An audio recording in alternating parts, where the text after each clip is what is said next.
Hello everybody, my name is Benjamin Bloom. Welcome back for the last of these international break, 8 games to go type videos. We have already looked at who's going to make the top 2. We've looked at who's going to make the playoffs. So that leaves us with the only big issue to be resolved, which is the relegation from the Championship. So here are my thoughts on who is going down.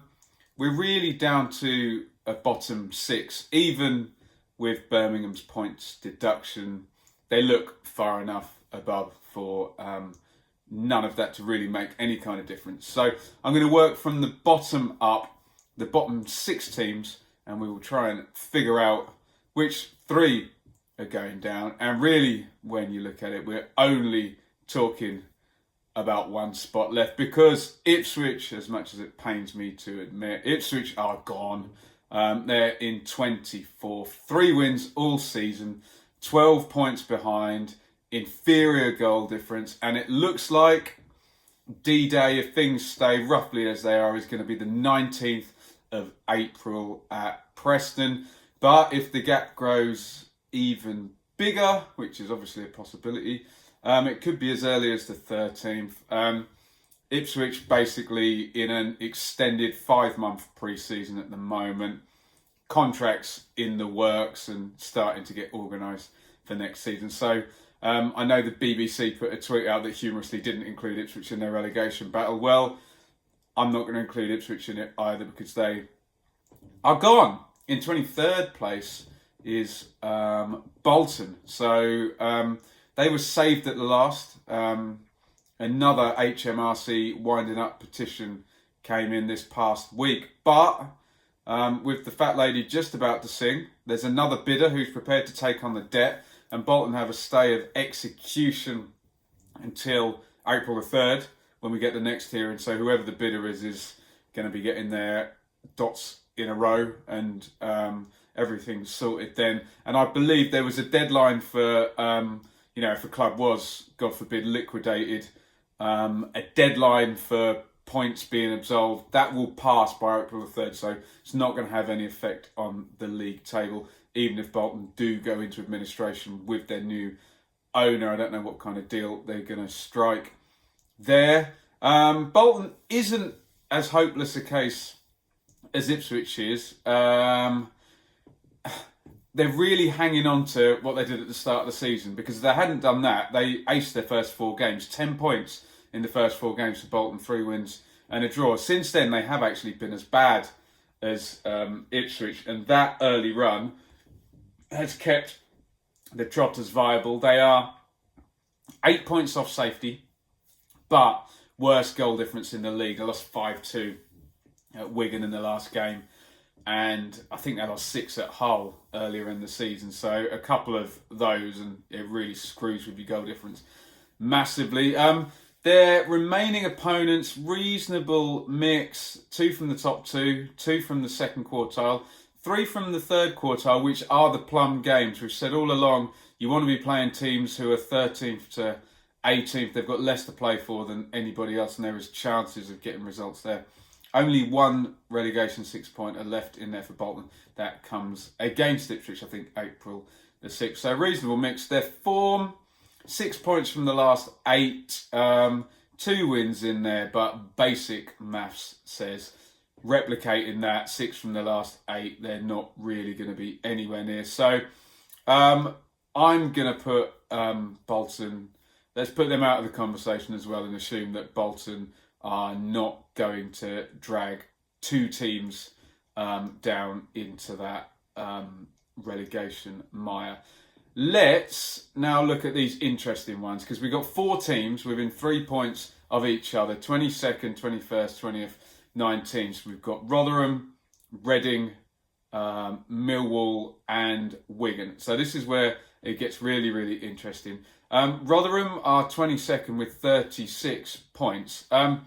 And we should stop now. And when you talk about the relegation race, it's different than a title race, because with a title race, there's always going to be somebody scoring points and overtaking. Whereas with a relegation battle, if Rotherham don't do anything, if they lose their next 4 games or something, there is no relegation battle. So the whole thing kind of relies on Rotherham just keep trucking away and keep putting points on the board. Else, none of this is of any relevance at all, and it'll be Rotherham that go down with Ipswich and Bolton. Rotherham have been pretty heroic so far, really. We have to put into context their spend is so much less than everybody else's down there. Maybe Wigan's might be close, given that they've come up from League One as well. So brilliant stuff from Rotherham so far, and I've said all season they're the only team that's down there that's actually performing anywhere near what you would imagine their potential is. So they're 2 points shy of the 1 point per game target, which would bring up 46 for them and normally guarantees safety. Remaining 3 games against the top 6, so that's not good.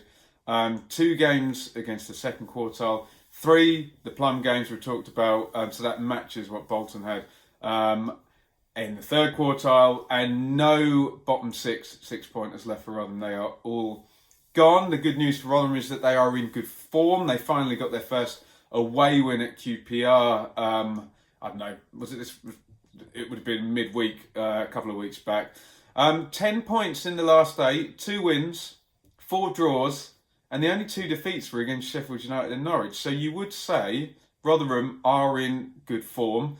That form repeated over the next 8 takes them up to 46 points. So if they can replicate that, 2 wins and 4 draws, 3 wins and 1 draw, anything to take them to 10 points, they're really in with some kind of chance, depending obviously on what the others do. The eye test says that Rotherham can do it. We have this idea that they're playing to somewhere near their potential. We see lots of heavy pressing in the middle third of the pitch rather, and then just everything going up into the box, throw-ins and free kicks, and Semi Ajayi's turned into Paul Pogba, as I've said in the last few games, ridiculous scoring record. So there's something there for Rotherham. We just hope, from the neutrals' point of view, that they keep up the chase and we do get some kind of good battle here.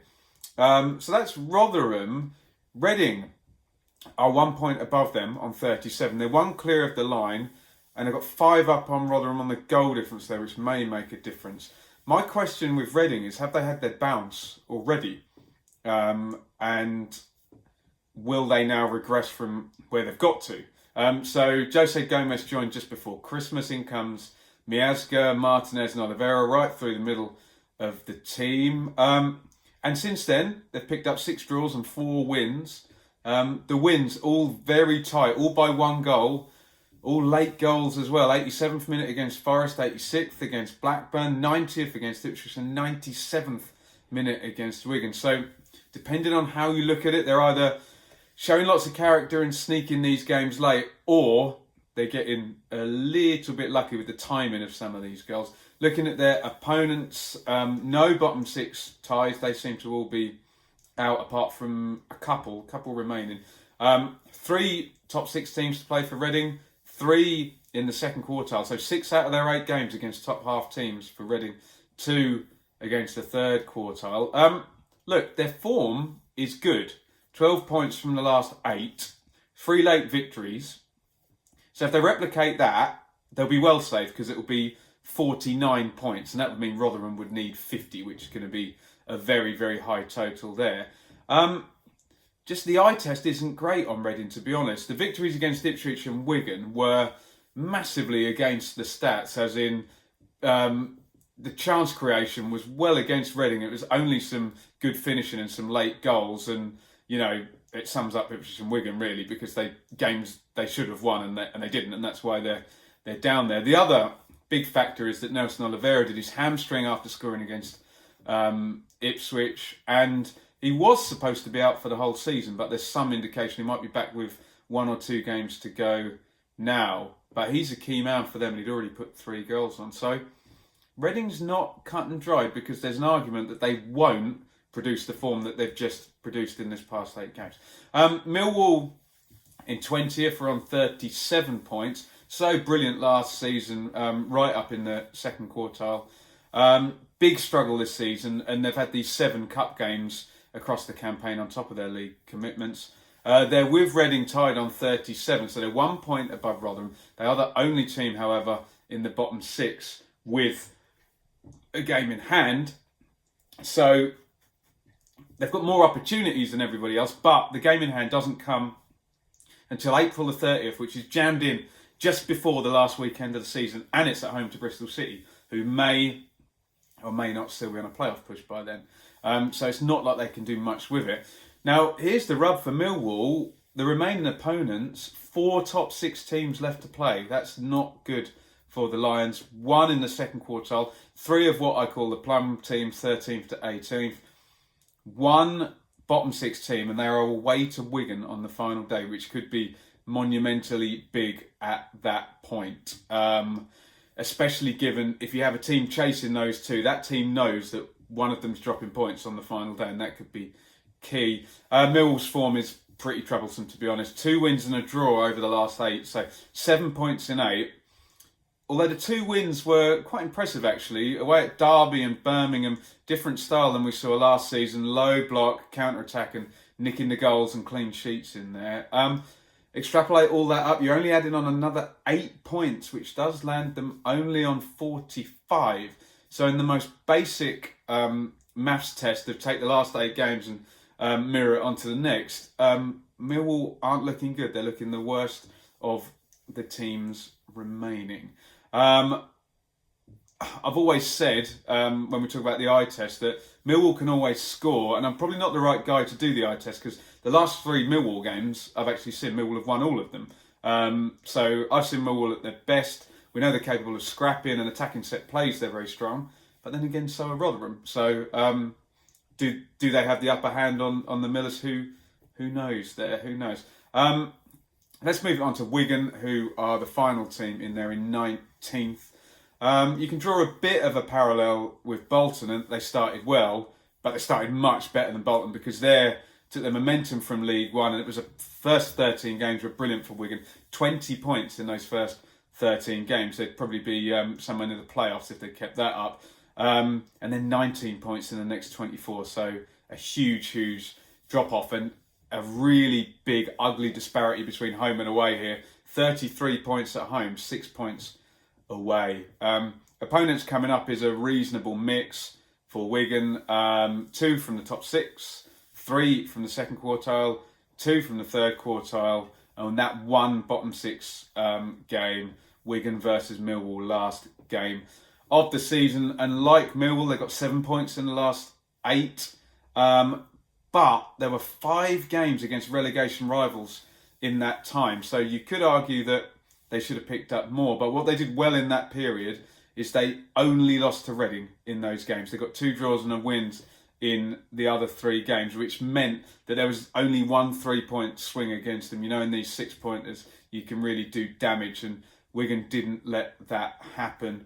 That form repeated, it's so tight. If you add that on, they're going to end on 46. So you can see everything revolving around that 46-point mark, which looks like safety. And if you don't hit that, you're in trouble by the look of it. The eye test for Wigan, not great really, but they're capable of winning at home. Powell's a good player, and Reece James is an excellent player. So they've got some quality in there.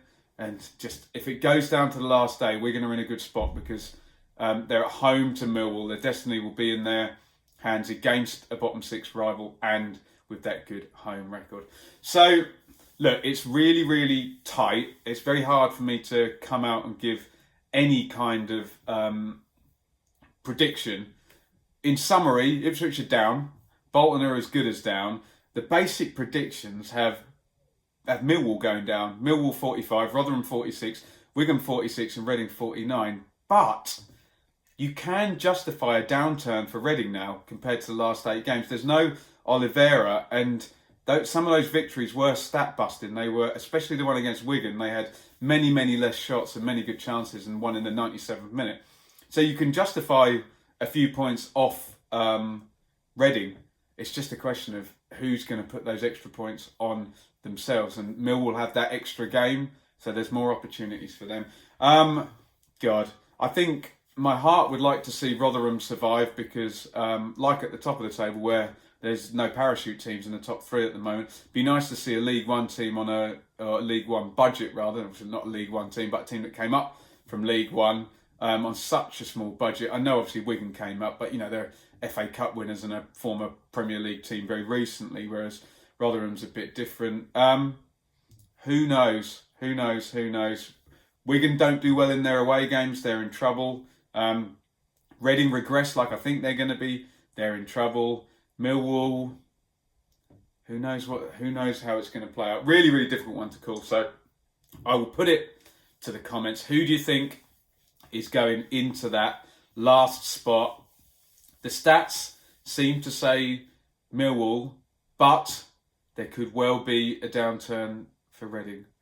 We shall see. Let me know what you think in the comments. If you support any of those teams and you got any info that I have missed out, then I would love to hear. Hit the thumbs up button. We are nearly through the international break, 1 week to go, and the fixtures will be back. We're back into these last 8 games. Some great content on the channel here. Like I said, I have done top 3, I've done top 6 now, and here's the relegation video. So if you've got any ideas for other videos, stick them in the comments. Follow me on Twitter at Benjamin Bloom, and we will be back to normal. The live stream will come on Thursday, and then we kick in for the last 8 game sprint to find out the answers to all of these questions. Thank you very much for watching. See you soon.